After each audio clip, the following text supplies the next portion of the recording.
It was 2:07 a.m. when my phone lit up with her text. "I'm busy, I'll call later." My heart sank not because it was late, but because my wife Ellie never texted like that.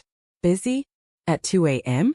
I stared at the screen, the blue glow stinging my eyes, waiting for the three dots of a follow-up message. Nothing came. 10 minutes later, I heard the front door burst open, her footsteps frantic, her breath ragged, like she'd sprinted home from somewhere close. Too close. I'm getting ahead of myself. Let me take you back to where it all started so you can feel the weight of that night the way I did. My name's Ben, and Ellie and I have been married for 6 years. We weren't perfect, but we were solid, or so I thought. We met at a dive bar in college, her laughing at my terrible pool skills, me charmed by the way her eyes crinkled when she smiled. She was my anchor, the one who made our little apartment feel like a home. With her mismatched mugs and her habit of leaving sticky notes with silly doodles on the fridge. We'd built a life together. A cozy place in the suburbs, a dog named Milo who'd sleep at our feet, and plans for a kid someday when the timing felt right. Work kept us busy, me at a construction firm, her at a marketing agency, but we always made time for each other. Date nights, lazy Sundays, her head on my chest as we binged old movies. That was us. But something had shifted in the last few months. It was subtle at first, like a crack in a windshield you don't notice until the light hits it just right. Ellie started staying late at work, saying her team was swamped with a new campaign. She'd come home exhausted, her usual spark dimmed, and she'd brush off my questions with a tired smile. "Just work, babe. You know how it is." I'd nod, not wanting to push, but the late nights piled up. Then there were the phone calls she'd take in the other room, her voice low, her words too muffled to catch. Once I saw her lock her phone screen fast when I walked in, like she was hiding something. I told myself it was nothing, maybe a surprise for my birthday or stress from a big project. But doubt is a quiet poison. It seeps in slow, and soon I was noticing every little thing. The way she'd avoid my eyes when I asked about her day, the faint scent of cologne on her jacket that wasn't mine. That night, though, it all unraveled. I couldn't sleep, my mind replaying her text. "I'm busy, I'll call later." Busy where? With who? I lay in bed, Milo snoring softly beside me, the house too quiet without her. I tried calling, no answer. I sent a text. "Everything okay?" No reply. My stomach twisted, a mix of worry and something uglier. Something I didn't want to name. Then came the sound of the front door, the frantic jangle of keys, and Ellie stumbling in. I bolted upright, heart pounding, and met her in the hallway. "Ellie, what's going on?" My voice came out sharper than I meant, but the sight of her, hair messy, cheeks flushed, eyes wide with panic, set my nerves on edge. She froze, her purse slipping from her shoulder to the floor.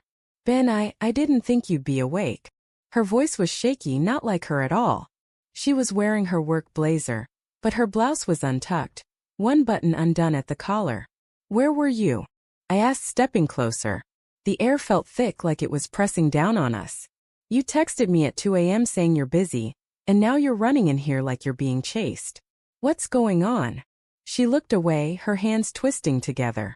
It's nothing, okay? Just work stuff." I got caught up and work stuff. I cut her off, my voice rising. "At 2 in the morning? Ellie, don't lie to me. I deserved the truth."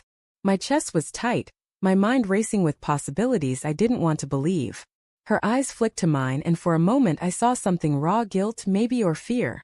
Then she sighed, her shoulders slumping. "Okay, Ben. You want the truth?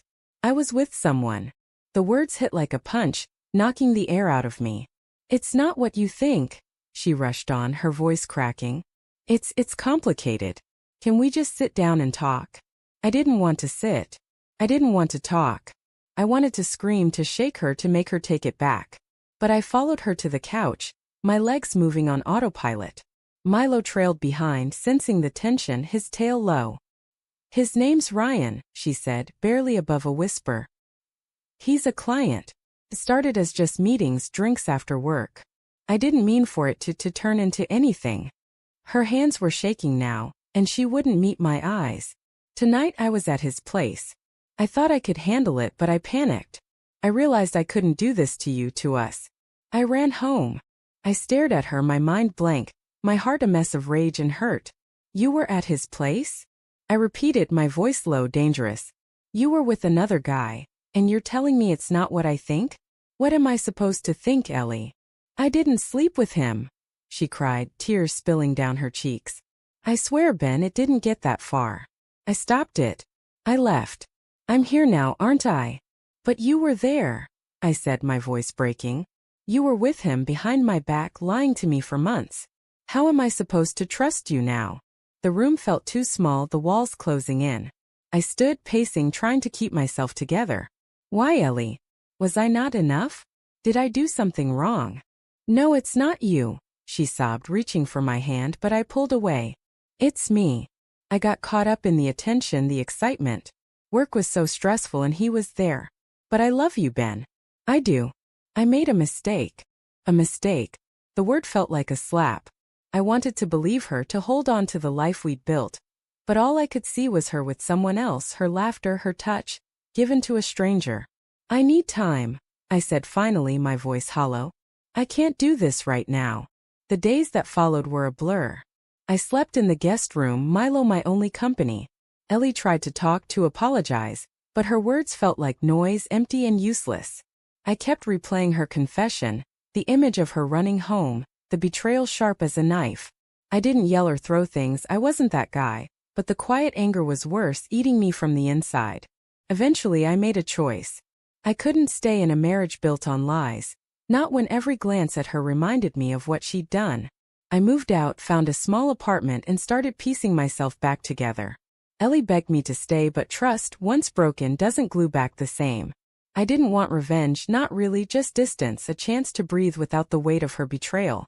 Now, months later, I'm learning to live with the scars. I still see her in the little things. A sticky note I found in an old jacket, Milo's favorite toy she bought. Love doesn't vanish overnight, but neither does pain.